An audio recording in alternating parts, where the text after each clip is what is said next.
नमस्कार, आवाज इंडिया में आप सभी का स्वागत है। मैं हूं सीमा। मुंबई के आजाद मैदान में आज शुल्क नियामक प्राधिकरण में पारदर्शिता की मांग को लेकर एक बड़ा प्रदर्शन हुआ। इस विरोध धरना प्रदर्शन आंदोलन में कई सामाजिक संगठनों ने हिस्सा लिया और सरकार से इस मुद्दे पर सख्त कदम उठाने की मांग की। प्रदर्शनकारियों का कहना है कि निजी शिक्षण संस्थान गलत आंकड़े देकर फीस तय करवा रहे हैं। इससे छात्रों और अभिभावकों पर भारी आर्थिक बोझ पड़ रहा है। इतना ही नहीं, सरकार की ओर से दी जाने वाली छात्रवृत्ति और अनुदान भी इस गड़बड़ी की भेंट चढ़ रहे हैं। धरना देने वालों की मांग है कि एफआरए की वेबसाइट पर सभी कॉलेजों की फीस से जुड़ी जानकारी साफ साफ दी जाए। इससे आम जनता को सही जानकारी मिल सकेगी, साथ ही भ्रष्टाचार पर रोक भी लगेगी। अब देखना यह है कि सरकार इस पर क्या कड़ा कदम उठाती है। क्या छात्रों और अभिभावकों को इंसाफ मिलेगा या फिर ये घोटाला इसी तरह से आगे भी चलता रहेगा। शिक्षा डिपार्टमेंट में 1 करोड़ों का भ्रष्टाचार होने का मामला सामने आ रहा है, जो कि शुल्क नियामक मंडल यानी कि जो कॉलेजेस या जो भी शिक्षा संस्था होती है उसके द्वारा करोड़ों का भ्रष्टाचार हर साल होता है। वो उसी को लेकर वो मामला सामने आने के लिए यहाँ पर मुक्ता, एमयू, सीटीए एवं सह्याद्री छावा प्रतिष्ठान एवं टेफना की ओर से यहाँ पर एक धरना प्रदर्शन आयोजित किया गया है, जो कि आने वाले समय में शासन प्रशासन को ये मामला उजागर करके रहेंगे और आने वाले समय में जो करोड़ों का भ्रष्टाचार हो रहा है उसको प्रतिबंध लगाएंगे। क्या मामला क्या है पूरा? इसमें क्या होता है कि जो कोई एफआरए जो होता है वो हर कॉलेज की फीस डिसाइड करता है, लेकिन उसमें जो संस्था चालक रहते हैं वो कुछ एक्स्ट्रा फीस लेके नियर अबाउट 10,000 करोड़ का ये सब घोटाला करते हैं। तो इसमें हम ये चाहते हैं कि जो एफआरए बोलता है कि उसका जो प्रपोजल रहता है वो हर कॉलेज ने उसके वेबसाइट पे अपलोड करना चाहिए। उसमें पता चलेगा कि हर स्टाफ का उसमें उन्होंने पेमेंट वहाँ पे कितना दिखाया है। अगर वहाँ पे 1 लाख पेमेंट देके उसको अगर 17,000 हाथ में देते हैं तो ये गवर्नमेंट का 10,000 करोड़ का एक्स्ट्रा पैसा वो SC ST OBC ये जो रहता है सोशल वेलफेयर का पैसा वो गवर्नमेंट का पैसा ये लूट लेते हैं। तो ये 10,000 का जो भ्रष्टाचार है इसमें कॉमन मैन का जो टैक्स होता है उसका सब पैसा रहता है। तो इसके बारे में उन्होंने अपना जो एफआरए का प्रपोजल रहना चाहिए वो अपने वेबसाइट पे रखना चाहिए, और जो कोई वेबसाइट पे प्रपोजल नहीं रखता उसका 20% फीस एफआरए ने कट करना चाहिए। ये अगर हुआ तो ये सब पूरा ये भ्रष्टाचार खत्म हो जाएगा। तो आने वाले समय में जो आप मांग कर रहे हैं कि शासन प्रशासन के द्वारा प्रतिबंध रखना चाहिए, जो एफआरए द्वारा जो काम चल रहा है वो भी ट्रांसपेरेंट होना चाहिए, तो वो कैसा होगा? आपका उसके ऊपर अंकुश लगाने के लिए क्या पर्याय है, सजेशन क्या है आपके पास?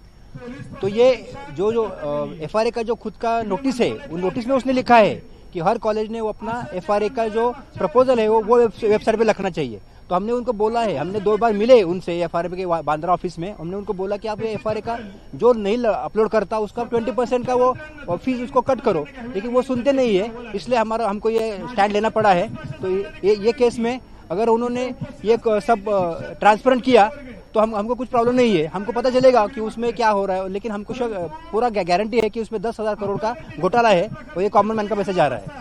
एफआरए का जो वर्क है वो कितने साल से चल रहा है और वो कैसा चलता है? एफआरए का पहले नाम था शिक्षण शुल्क समिति, अभी ये फी रेगुलेटरी अथॉरिटी शुल्क नियामक प्राधिकरण बन गया है। और ये प्राधिकरण है वो जब ये सब संस्था उनके जो खर्चे का जो विवरण देते हैं उनसे एफिडेविट लेते 500 रुपीज स्टैम्प पेपर पे कि ये जो पूरा प्रस्ताव है हम वेबसाइट पे डालेंगे, लेकिन एक भी संस्था ये वेबसाइट पर डालती नहीं। हमारी मांगनी है कि सभी संस्था और एफआरए की खुद की वेबसाइट पे ये पूरे जो प्रस्ताव है कि जिसमें स्टाफ के डिटेल दिए होंगे, सैलरी के डिटेल दिए होंगे, इंफ्रास्ट्रक्चर के डिटेल दिए होंगे, ये ट्रांसपेरेंटली सभी लोगों के देखने के लिए उपलब्ध होने चाहिए। अदरवाइज इसके अंदर वो गोपनीयता के नाम के अंदर 10,000 कोटि का भ्रष्टाचार हर साल हो रहा है, वो बंद होना चाहिए।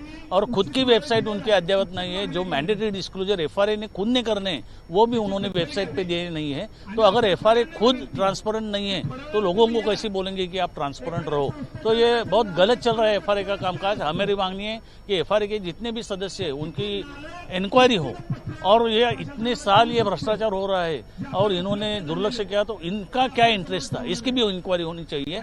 जब वो अंडरटेकिंग लेते हैं एफिडेविट लेते हैं, फिर भी ये जो वो प्रस्ताव है वो वेबसाइट पे आता नहीं। उसके पीछे राज क्या है? हमारा अंदाजा है कि इसके पीछे बहुत बड़ा राज है। ये एफआरए के जो सदस्य है उनकी भी पुलिस इंक्वायरी होनी चाहिए, और ये क्यों नहीं होता ये एफआरए ने सबको ट्रांसपेरेंटली बताना चाहिए। आपने यहाँ पर संबोधन में विनोद तावड़े के ऊपर भी इल्जाम लगाया, क्या मामला है वो? ये पहले ये जो एफआरए का एक्ट था इसमें स्टेक होल्डर ये बात नहीं थी। विनोद तावड़े के जमाने में उन्होंने अमेंडमेंट किया और एक नया क्लॉज ऐड किया कि स्टेक होल्डर में 3 ही लोग रहते हैं, एक मैनेजमेंट देमसेल्फ या विद्यार्थी जो उस संस्था में पढ़ते हैं या पेरेंट्स उन स्टूडेंट्स के। मैनेजमेंट खुद के बारे में कोई कंप्लेंट नहीं करेगा, स्टूडेंट भी नहीं कर सकते क्योंकि वो सीख रहे हैं, और पेरेंट्स भी नहीं कर सकते क्योंकि उसका बच्चा वहाँ सीख रहा है। तो जो कंप्लेंट नहीं कर सकते उन्होंने स्टेक होल्डर बताया है, और अगर स्टेक होल्डर से कंप्लेंट नहीं आती तो एफआरए बोलता है कि we will not entertain your complaint, आप स्टेक होल्डर नहीं हो, आपकी कंप्लेंट हम एंटरटेन नहीं करते, और किसी को भी वो कंप्लेंट करने नहीं देते। और गोपनीयता के नाम पे ये सब भ्रष्टाचार चल रहा है। ये स्टेक होल्डर का जो कलम है वो हटाना चाहिए। समाज का कोई भी व्यक्ति एफआरए को पूछ सकता है कि मेरी कंप्लेंट है, उसका आप एंटरटेन करो और मुझे न्याय दे दो। अगर ये कहा जाए तो कि फी रेगुलेटरी अथॉरिटी बोर्ड नहीं है तो फ्रॉड रेगुलेटरी अथॉरिटी बोर्ड है, ऐसा आपका मानना है क्या? Actually fee regulating authority is a प्राधिकरण। ये एक क्वासी जुडिशियल बॉडी है, तो उनको दीवानी न्यायालय का जो कोई रूल रेगुलेशन रहते हैं उनको वो अधिकार प्राप्त है। वो पहले कमिटी थी, अभी उसको सुप्रीम कोर्ट के हिसाब से सुप्रीम कोर्ट ने जो गाइडेंस दिया उनको प्राधिकरण बना गया है। वो क्वासी जुडिशियल बॉडी है, और ये लोग जो काम करना they can send a summons to anybody, लेकिन ये लोग अच्छा काम नहीं कर रहे। बिल्कुल ये इसके खिलाफ वरिष्ठ जो उसके अथॉरिटी होते हैं उसके पास आपने कंप्लेंट की है क्या?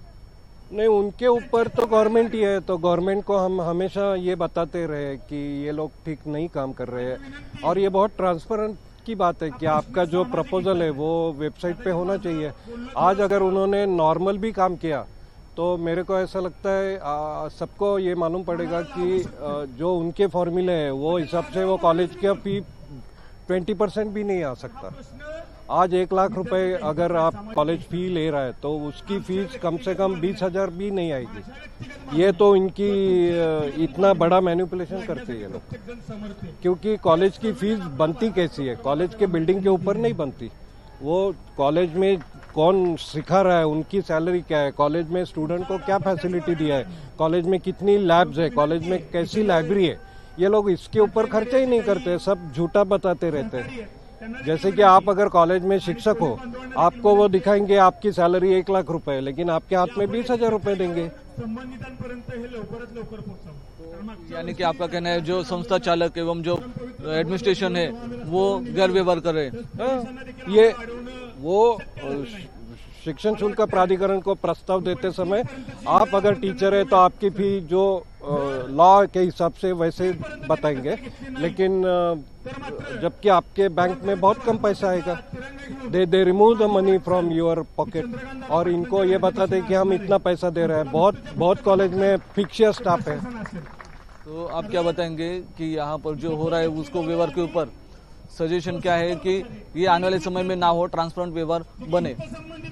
इसके लिए हम यही चाहते हैं कि जो सब गवर्नमेंट अथॉरिटी है, हायर टेक्निकल एजुकेशन मिनिस्ट्री रहता है, उन्होंने सब में मिलकर ये जो कंडीशन है कि हर अप्रेजल का जो पूरा जो प्रपोजल है वो प्रपोजल हर कॉलेज ने वेबसाइट पे डाल देना चाहिए। और नहीं डाल दिया तो जो उन्होंने लिखा है कि 20% उनका हम फीस कम करेंगे वो कम हो जाएगा। और इसके बाद ये सब जो ट्रांसपेरेंसी आएगी तो हर एक को पता चलेगा कि जैसे हमारे सिंहगढ़ के केस में 16 महीने पगार नहीं हुए, लेकिन फिर भी उसका फी एफआरए ने कैसे डिसाइड कर दिया, ये पॉइंट इंपॉर्टेंट है ना। तो उन्होंने वहाँ पे क्या दिखाया है कि हमको मालूम होना चाहिए।